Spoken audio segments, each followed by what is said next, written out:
Hi, I'm Allison Hare, a former corporate executive turned high performance coach for women. And I am on a mission, to help you and me create more space and freedom in our busy lives. Welcome to the Late Learner Podcast, where here we are ditching those outdated norms. You know, the ones we're all taught to live in. And what we do is we find more modern solutions that just work better for you. So what are we late learning today? Well, there is something that really needs to be updated.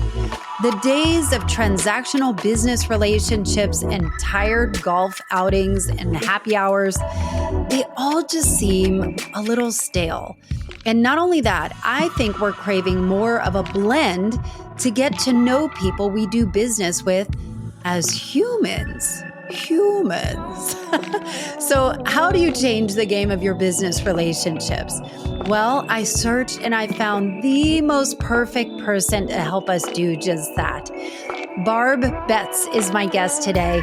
She is a sought-after keynote speaker. She's a coach, a trainer, and mentor, and also the host of the Relationships Are Your Superpower podcast. And today, we get her. And not only that, she has given us the best frameworks. And we even talk about what do we do when we're not feeling it and we have to kind of turn it on, right? So we are kind of digging into all of this. And in fact, both of us, when we recorded this, we were having tough weeks. And we talk really honestly about ditching the old and tired fake it till you make it adage that used to govern how we showed up in the world. But listen, this is the kind of conversation that you will want to share with your work besties and the folks who are being forced to go to too many mind-numbing happy hours. Be sure to send this their way, whether it is sending out on a text or social media or in your circles or having these conversations. They really are what change the culture together when we have these discussions in our own communities. So before we get into the meat of all of this, let's get to the good stuff. What is stuff? It stands for the surprisingly true, useful fun fact. And today's fun fact is kind of funny. A recent study out of Milwaukee studied travel habits. And what they found is that 35% of people do not want you to strike up a conversation with them on an airplane. I, for one, definitely fall into this category. I don't want to have conversations. I don't want to make conversations. And I'm a really outgoing person, but on a plane, no, kitchen's closed.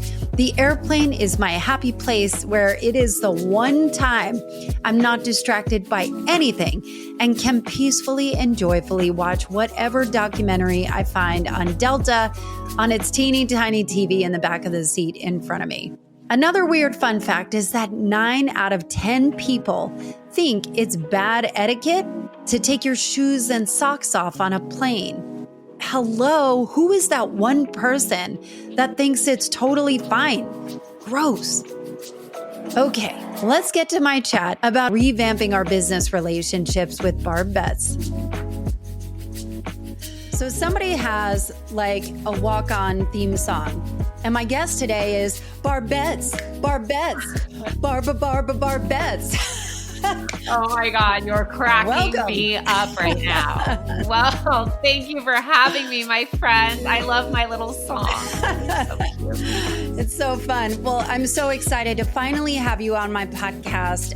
Barb is one of my favorite people. She is a top real estate agent, a keynote speaker, a wig-wearing advocate, a coach, trainer, mentor for building relationships. And I wanted to ask you, Barb, did you struggle with relationships when you were younger? You know, that's a very interesting question. I didn't know I struggled with relationships when I was younger. I always had a lot of friends, but I had a lot of superficial friends. Or I had friends where it was when it was convenient for them to be my friend type situation.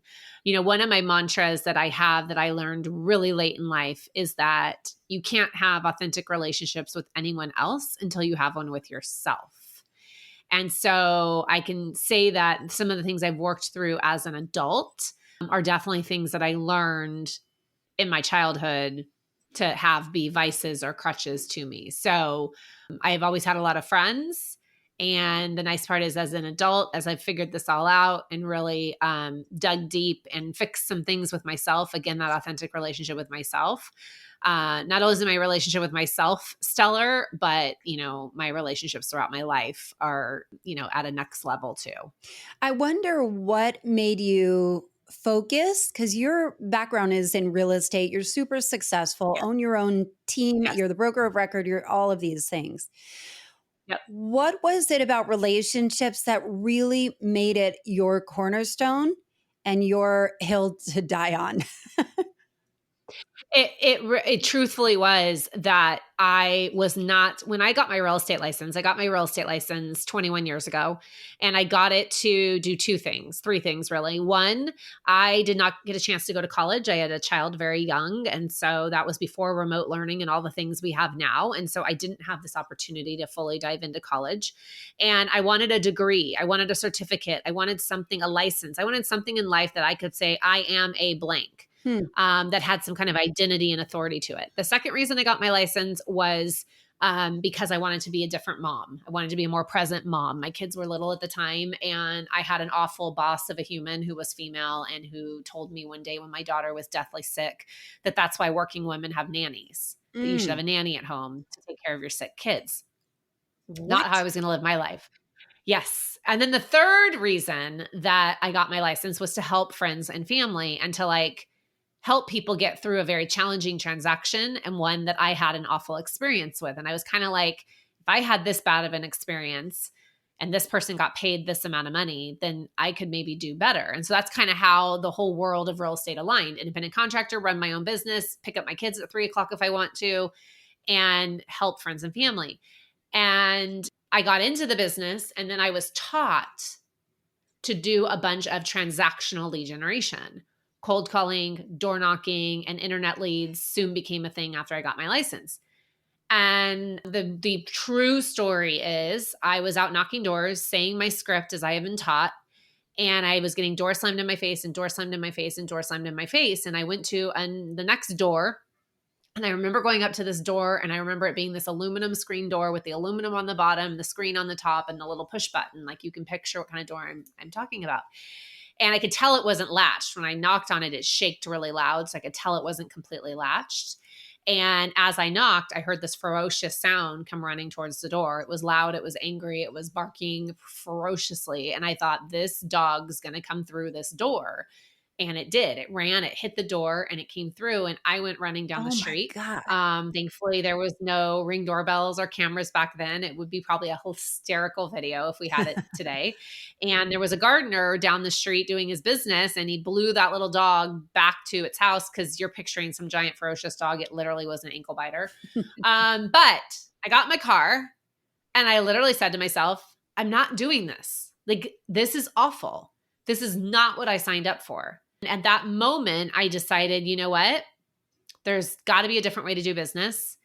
I know there's this thing called networking, and I know there's this thing called be nice to people and be really good at what you do and build relationships. And I knew everyone in my city. I had born and raised there. I graduated high school there. My husband, same story. My kids were getting involved in their activities. And so I just decided to approach business a different way, with a fresh perspective. And then, as I say, the rest is history. So I made a decision to do business differently.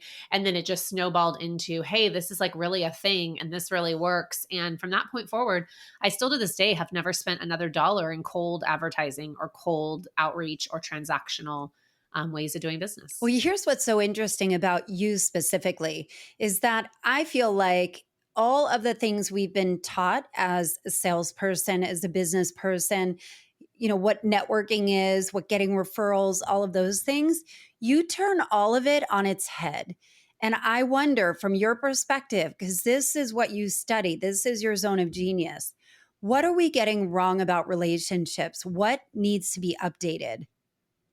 Great question. What we're getting wrong about relationships is, first, we don't start with ourselves.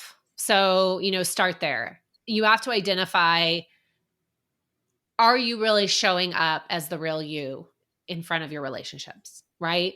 Or are you showing up as the person that you think they want you to be? Mm. And this applies whether it's in sales or it applies whether it's just in your personal life, if you're a leader of a company or a team or an office, or frankly, a leader in your community, or really just even a leader at home, right? Are you showing up as you are best designed to be? Are you showing up as the real you?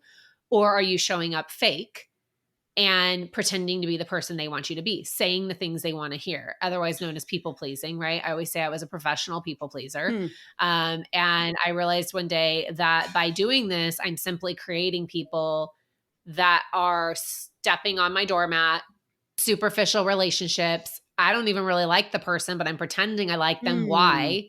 Right? So I always say that's what we're getting wrong. First of all, is you can't be real with people and have real relationships unless you are real with yourself. Can we And so pause? that's where it all Can starts we for me. pause for a minute? Yeah, Because I'm thinking for about sure. getting real with ourselves.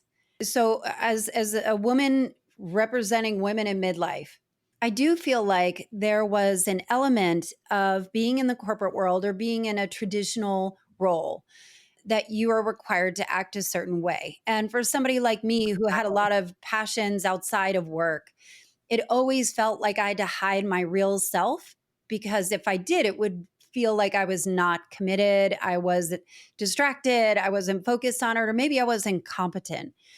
So I believe that the time frame, that midlife kind of transition, the milestone is a developmental milestone to actually take off the mask and ask yourself, who am I really? Because you can Yep. be very proud to be somebody who is disciplined, who shows up, who is successful, achievements, accomplishments, accolades.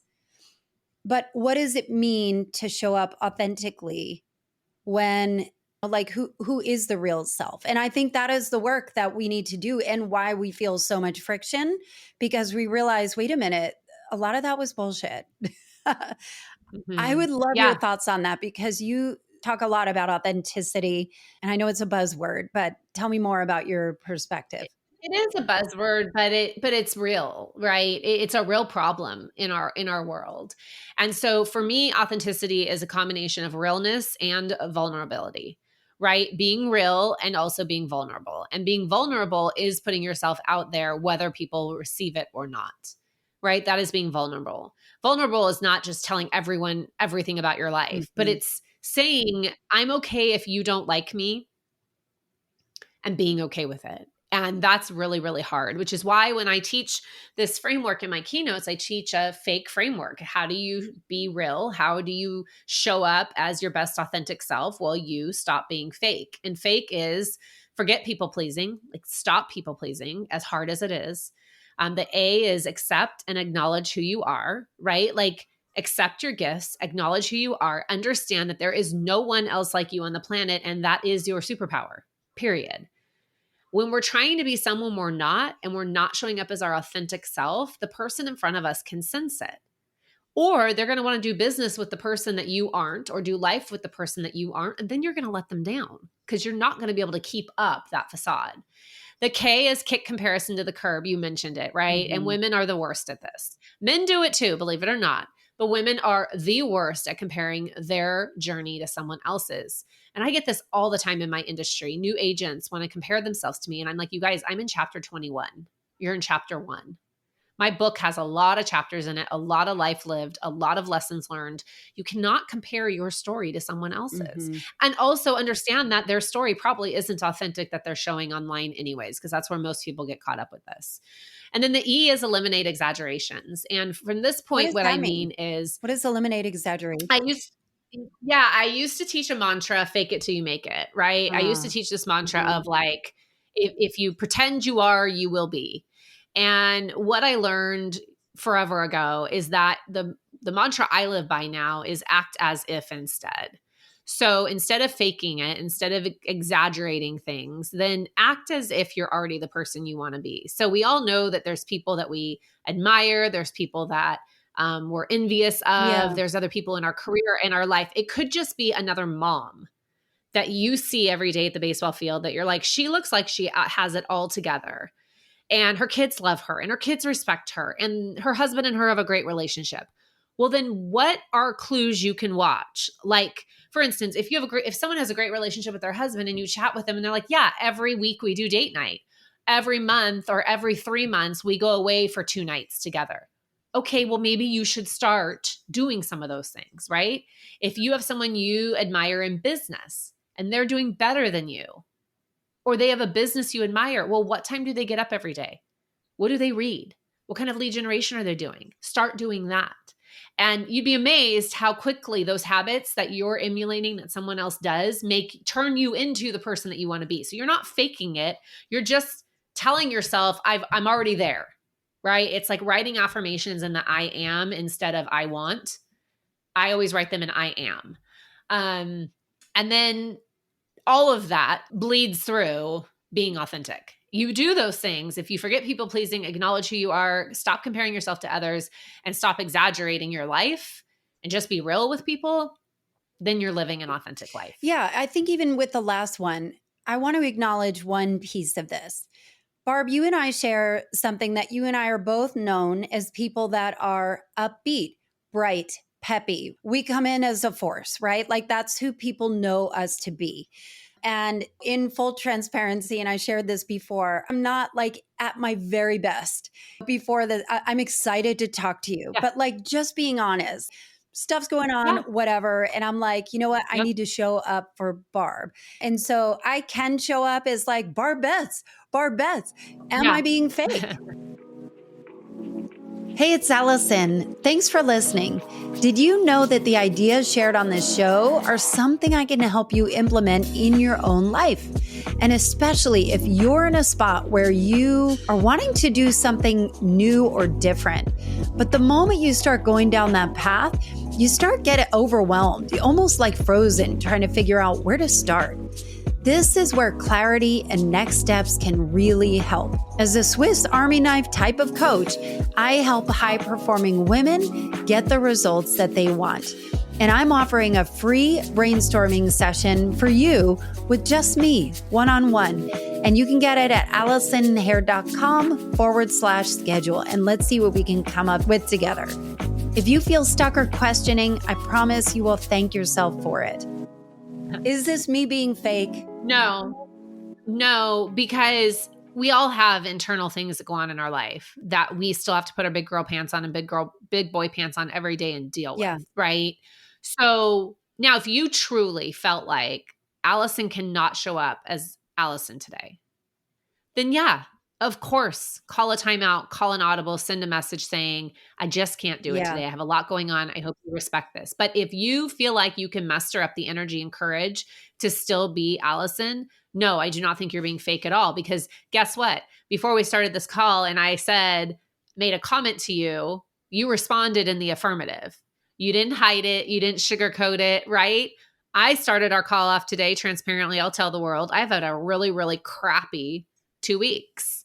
And I'm going into week 3 of it and I'm exhausted and I've been working 16-hour days as a result. Yeah. But the difference of why we both still showed up today, even though we're both going through stuff, didn't even know that before we started recording this, is because we're committed people, right? And honoring your commitments is an important piece of being a real human. But also raising your hand and saying, I'm not perfect. This really isn't a great day. I've canceled plenty of recordings because of emergencies or my day went sideways and I just can't bring the energy today. But that's going to be my judgment call of whether I believe I can show up and pour value into this conversation. So I don't think you're being inauthentic at all. Thank goodness. And so now, if I would have said something to you and you were like, everything's perfect, my life is perfect, there's nothing going sideways right now. Well, yeah, that's a little inauthentic. Right. I guess the question, it's not a question. I guess it's the observation that I think sometimes we can get caught up in. People expect me to be at level 10 all the time, right? Like if I'm seeing people that I don't see every day, right? How do I show up? And obviously there's decorum. Like you're not going to be a hot mess and just crying everywhere, whatever it is. And I think giving permission to let it be okay and know that people connect probably way more than that of just, hey, I see you. They do. I see you. They do. If you follow me on Instagram, I'm pretty authentic and transparent on Instagram. I share a lot because frankly, it's my therapy, right? Talking to other people. But more importantly, I don't just show the good parts. I do show that Barb does have a bad day every once in a while. I do get real raw. Last night, I frankly decided to get on my Peloton at a really odd time and do a workout, and people think I'm crazy for it. And then I get on stories and I'm like, this is just me sharing with you. I've had a rough couple weeks and my body needed this tonight. So however you choose to do it, but it's also okay if you don't do it. Yeah. I also want to always make it clear, you don't have to share your whole life on social media. It is supposed to be a highlight reel. But the more authentic you are, the more real you'll be. And part of my real framework when I talk about real relationships is the R is relatable.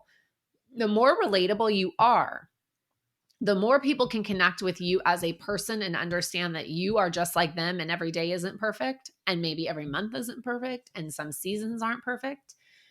People feel more compelled to listen to you, engage with you, talk with you, build a relationship with you, are infected by you.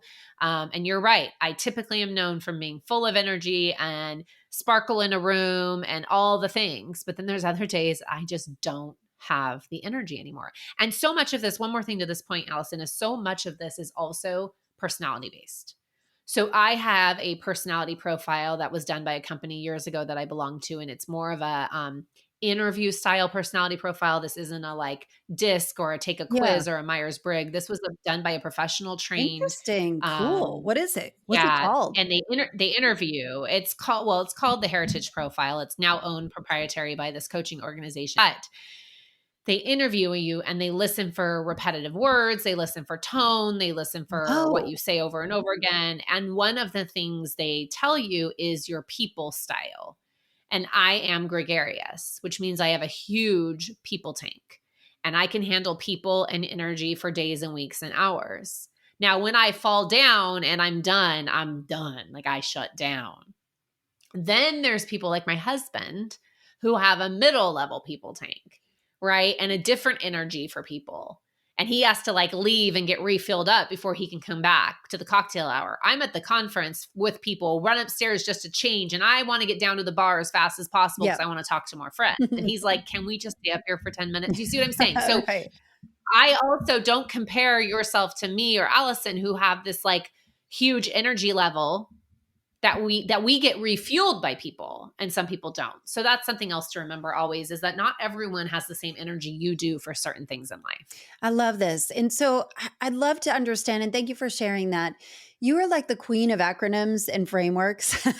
There's the relate method, the build method, the real Yes. method, the think Yes. framework. Yes. There's a lot. Yes, I am. And I wanted Yes. to talk more about the build method. I think what also is being redefined is our business relationships. I know for Yes. me, I dreaded going to work happy hours. I hated it because I don't drink. Being in that environment just isn't fun. It's not fun for me to go to sports games because I don't care about sports, but to do it obligatorily. And it has always been the way people do business. And did I lose business? I don't know, maybe. But I think that the way that we connect and relate to each other as it pertains to work also is kind of bleeding out into our personal lives where all of it is being updated. Can you share a little more about your perspective on it? Yeah. So relationships matter so much. And you're absolutely correct. It's not just in business, it's in life. You could have relationships at work with other people. You could be a leader and have relationships below you that you need to manage and tend to. You could obviously have the number one driver of business, in my opinion, is relationships. And then there's also relationships at home, right? We're all Mm. leaders and of our own families and our own households. And then there's relationships with friends for just doing life with people, right? The number one thing missing is people don't understand that you have to work at these relationships. Like relationships don't just happen. If you look back on any relationship you've had in life, there's been some kind of work done on both sides. And if things become a one-way relationship, then they usually drift away, right? So Mm-hmm. yeah, I do have a framework that I like to refer to as build, because I'm all about building relationships. Like, it can't just happen by sitting back. Like, you go to a networking event and you collect a business card and you think that you're going to be best friends just because you exchange business cards. You've got to do something to build that relationship. So the B is be you. Not a shock. I started off this, conversation talking about, in order to have an authentic relationship with anyone else, you have to have one with yourself first. So the first is be you, right? Be who you really are meant to be. There is only one you, and that is your superpower. Like, I say that all the time. The you is understand them. Because to build a relationship, it can't just be about you. You have to understand the other person. And so understanding them in your own family is like you have to understand your spouse, that they're likely different than you. They have different personalities. They see the world different than you. They communicate different than you. You have to understand your kids. I mean, we both have kids. My kids are polar opposites, just like their parents are polar opposites. My son's like me. My daughter's like my husband. I understand my kids. I understand that I can't push Mandy, my daughter, in certain ways. I also understand that I have to let my son vent and scream and yell and be really upset about stuff and want to interrupt him 25,000 times, but I have to let him just talk, and then I can give him my thoughts. Understanding people, you're in a leadership position, you better understand your team. You better understand, again, personality types. And then in business and in life and in everything else, you need to understand them from wants and needs, likes and dislikes, hobbies, favorite coffee, favorite alcoholic beverage or lack thereof, favorite sports teams. Like, you better know these things about your people. And if I've done one thing right in business, it's knowing deep things about my clients, paying attention, watching what they constantly order at my parties that I host for them. Like, do they always order champagne, or do they always order a Coke? Well, if they always order a Coke at an evening cocktail party, that's probably a good indication that they don't drink. So how am I really learning about these relationships? So you've got to understand them.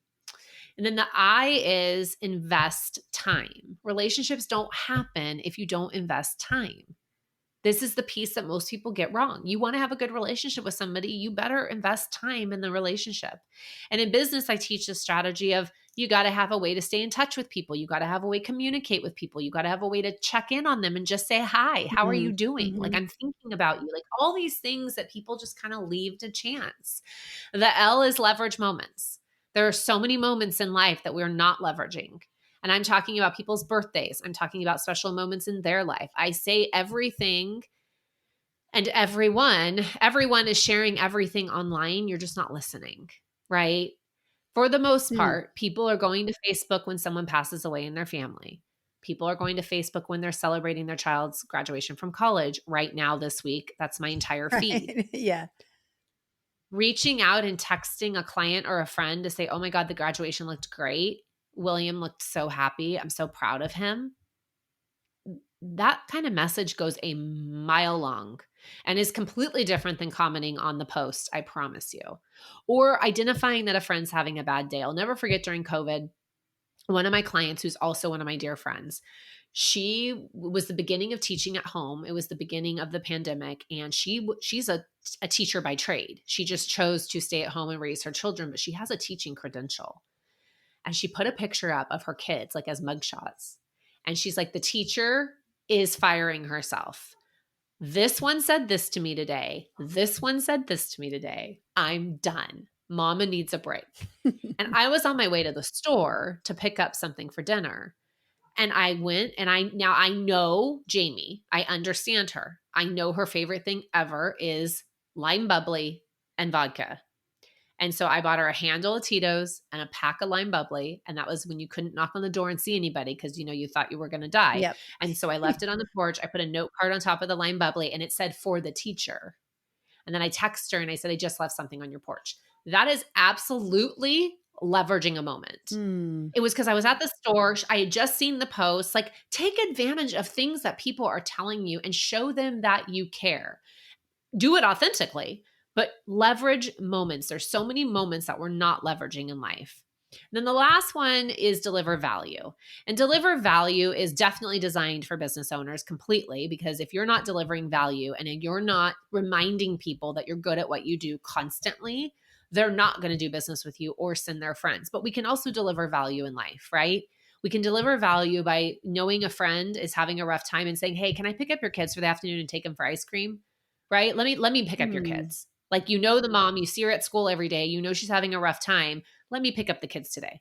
Let me take them off your hands for the afternoon. You go get your nails done, right? Like, how are we delivering value through supporting other people? And I promise, if you do that, if you be you, you understand them, invest time, leverage moments, and deliver value with enough people, you'll have better relationships with the people you already know. And you'll have these longevity relationships where when you eventually need something in life, where you eventually need help, you will not hesitate calling and asking, because you will have built this relationship. I think there's something else that I know about you that I think you have kind of baked into your normal practices.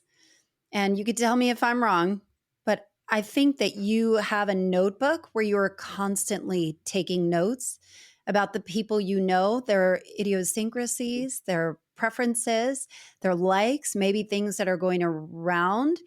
And you're continuously just looking for notes. You're literally looking for opportunities to acknowledge that you see them, that they matter. And it doesn't take a lot, right? Like, it is just being other person focused. And Yes. the delivering value part is, I think that's what also needs to be updated about relationships in general. I think that we have gotten into maybe more of a transactional nature, especially as it Yes. relates to business.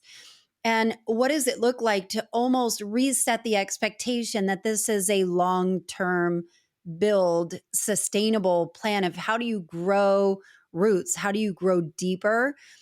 And this is the framework to do it. You are absolutely right. What I always say is there's a disconnect going on in life right now. And it's not just in life, but it's also in business. But there's this disconnect between everyone knows that they need to be, that it's about relationships. Like, I always, I even say in my keynote, every business book out there, almost every sales speaker out there, they will tell you the hack, the gimmick, the strategy. Go buy SEO, go do this, go do that, go use this script, go knock on 100 doors, whatever it may be. And then at the end, or the end of the chapter, or the end of the keynote, they'll almost whisper, but it's all about relationships. Like, they're acknowledging that I just taught you a bunch of stuff, but at the end of the day, it's about relationships, but no one's telling you how to build the relationship. So what happens is we fall back into these transactional ways of living our life, because it's comfortable and it's easy and it's what everyone else does. So you're absolutely right. There's a disconnect. I don't think it's that people sit around thinking, I don't know that relationships matter. I think everyone intrinsically knows that. And one thing I love to do is not make you feel stupid. Like, I don't get on stage and I'm like, you should know it's all about relationships and you're crazy if you don't. No, you probably already do, but you're disconnected and you fall back into transactional ways of living your life. And so if we would all wake up and realize that life is about relationships, life is about how you treat people. Good example of this is yesterday I was on a strategy call with one of our friends from Brand Builders Group, and I was distracted. She knew I was distracted. I was dealing with an issue with a conference and getting a hotel, and it was drama. And it's literally this like time sensitive thing. And I got a hold of someone on staff at the company, and I was going back and forth with her via email, and she was trying to help me. And all of a sudden, I was able to prove to her that it really was like a system problem. It wasn't a me problem. And it wasn't letting me do what I needed to do. And so all of a sudden, as I'm having this call with my strategist, I look over, and in my email is a confirmation for the event and the hotel I wanted and needed. And I emailed, her name is Mary. And I was like, in all caps, I was like, Mary to the rescue. Mary, you're the best human ever. I am so great. Like, I sent this very much gratitude-based email. And at the end, I was like, who else should I tell how amazing Mary is? Like, who in your team needs to know what a great job you did for me today? And then this morning, I wrote her a handwritten note and sent her a little gift.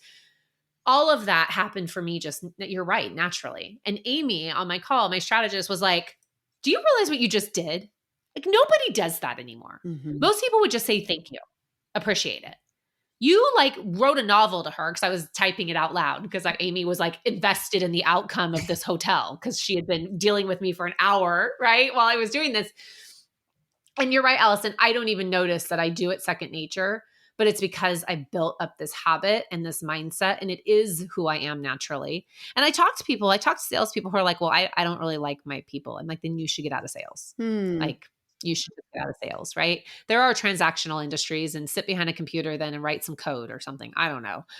But yeah, at the end of the day, it can come naturally, but sometimes you have to make a little bit effort at it and pay attention. So back to your notes thing. Yes, I do usually keep the notes app in my phone for whatever event I'm at, and I am taking notes. And I have spent time with people before where I've taught them the system, and I will tell them, I know more about your clients than you do because I'm a member of that group. And they're like, well, tell me more. And I'll be like, well, did you know so-and-so loves champagne? Did you know so-and-so doesn't drink? And they're like, how do you know these things? I'm like, because I pay attention. And then I open up my phone and I write down, Allison likes blank, insert whatever it is. That's just, it doesn't happen if you just sit around and collect a bunch of business cards, collect a bunch of names, meet a bunch of people, and then do nothing about it. You have to make this is like an active way of living your life and doing business. And I think that traditional networking events can be mind numbing, and they're exhausting. And I love this framework. I do want to add one aspect of it that I think is overlooked a lot, but needs to be addressed. Because what you're talking about is a lot of giving, like how to kind of reach out. Yes. But I think there is something, and maybe this kind of goes back to the people pleasing tendencies that you came from, of what does it look like to receive? Yes. Yes. The thing about this is I have done this thousands of times in my career. I have plenty of people that I have done all of these nice things for. And then every once in a while, it happens to me. But I will argue it doesn't happen to me as often as you would think, because you're absolutely right. It's not done enough. And sometimes it's hard to receive. I actually have a postcard right here sitting on my desk. And it says, "Greetings from Louisiana." And on the back, it says, "Thank you so much for all the wonderful information you shared at the 2024 legislative meetings. I really enjoyed your content, took home some great tips. You're super inspirational. And I'm so glad that I got to hear your talk." That's an unsolicited note. I don't know who this person is. And yeah, right. The way this made me feel, I set it down because I'm going to message her and tell her thank you. I'm going to build a relationship with her. She took time to send me a note, right? Most people would read this and go, oh, that's nice, and just toss it. And it's like, you have to give yourself a moment to receive stuff like this. And I couldn't agree more that the other thing that is hard is don't stop doing it just because no one's doing it to you. Well, I think it's even more receiving help, like being able to receive help, not just compliments, not just gifts back. But I think that we struggle because we feel like we don't want to burden anybody. And so I think kind of building that authenticity of just that, here's what's going on, whatever it is part of that vulnerability. But being able to receive help when somebody does reach out and say, let me help you. Yes. Well, receive and know that it's okay to ask. Yes. Right. Know that it's okay to raise your hand and say, I need you. Yes. Also that it's okay to be real when things aren't okay. But this is where, we could get way deep into this, but I'll just kind of simplify it by saying this is also where in my system, specifically with business owners, I teach people how to rank their relationships by level of relationship. And what I mean by that is there are people, if they text me, like last night, someone close to me who knows I'm going through a struggle texts me to check in on me. I didn't lie to her or people please her or not acknowledge what I'm going through and say, oh, I'm fine. I'm doing great. Everything's so much better. I responded with, I'm exhausted. I'm emotionally and physically exhausted. I'm tired, but I'm going to get through it. Real, raw, truthful. And her next response was, what can I do to help you? You're absolutely right. The next message was, what can I do to help you? And she's a good friend of mine. We do business together, and her husband's an amazing chef, and my husband loves to cook, and we're all good family friends. And I said, you know what are you doing this weekend? Let's have dinner Friday or Sunday. Like, I'd love to see you guys. It would make me happy. So it's like, what can you do for me? Like, come spend time with me. And so she's like, absolutely. Let's do it. Let's make the boys cook. Which house do we want to do it at? So we're going to have dinner on Friday tomorrow. So, but you're right. if I had started that out with, I'm fine, everything's great, the conversation would have ended there and it wouldn't have turned into this, let's get together, let's, celebrate each other, Yeah. let's spend time together. So yeah, you do sometimes have to raise your hand and say, yeah, I would love to get together, or I would love your help, or I would love for you. You know what? Yeah, as a matter of fact, I need this. We have to be able to receive it. Beautiful distinction. Because it makes the other person on the other side feel good about the relationship too. Well, I think people literally just want to help. And I think we're kind of redefining relationships.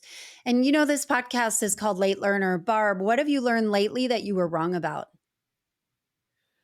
Oh my gosh, so many things. I would say that, in specifically to what we're talking about today, is that I hid behind who I really was for so many years. I was so afraid to show up big and bold, to your point. I was afraid to wear the bright colors. I was afraid to be too much. And now I've learned that by being too much, people really freaking think it's cool. Mm-hmm. And the right people think it's cool. So if I learned something late in life, it's that quit being, a different version of you than is the one you really want to show up every day. That's beautiful. Barb, I love talking to you. I could talk to you forever. You have a banging Instagram account. And every time I talk to any real estate agent, I have them pull out their phone and I go to social media and I'm like, you must follow Barb Betts. You must follow it. You're sweet. Well, every business owner should, not just real estate people. Right. Exactly. You're right. How can people get in touch with you or work with you? You have a lot of offerings. Yeah. Well, Instagram, you mentioned it. Instagram's my jam. I love Instagram. I'm at Barb Betts. I'm wearing a pink shirt. I also have another account that's Broker Barb. It's specifically for the real estate industry. I did separate my life over there, even though I tell everyone not to, but I really do have two completely different audiences. So Barb Betts is the one that you get the whole complete version of me. And then I have a great freebie download that is super helpful for people in starting their authenticity journey. It's my authenticity blueprint. It takes you through the entire fake framework in detail and action steps you can take. And so you can find that at barbetts.com/authenticity. And your podcast is amazing. Yeah. Relationships are your superpower, and we talk all about relationships with yourself, with others, and in business. I love it. Well, thank you so much, Barb. You are the best. You are the best. Barb Betts is the best. I just like to say Barb Betts. Barb Betts. Oh my God, you're so sweet. Thank you, my friends. Sheesh.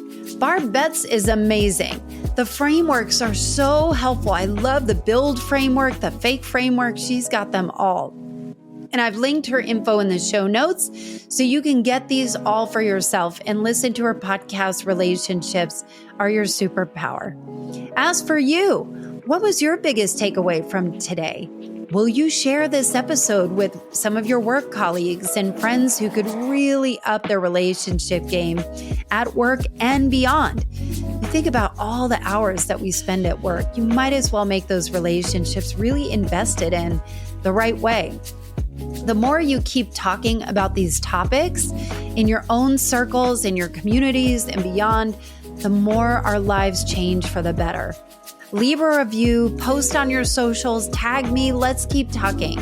And if you're wanting to brainstorm your next big move, but get overwhelmed with where to start, I am offering a free call for you at AllisonHair.com/schedule.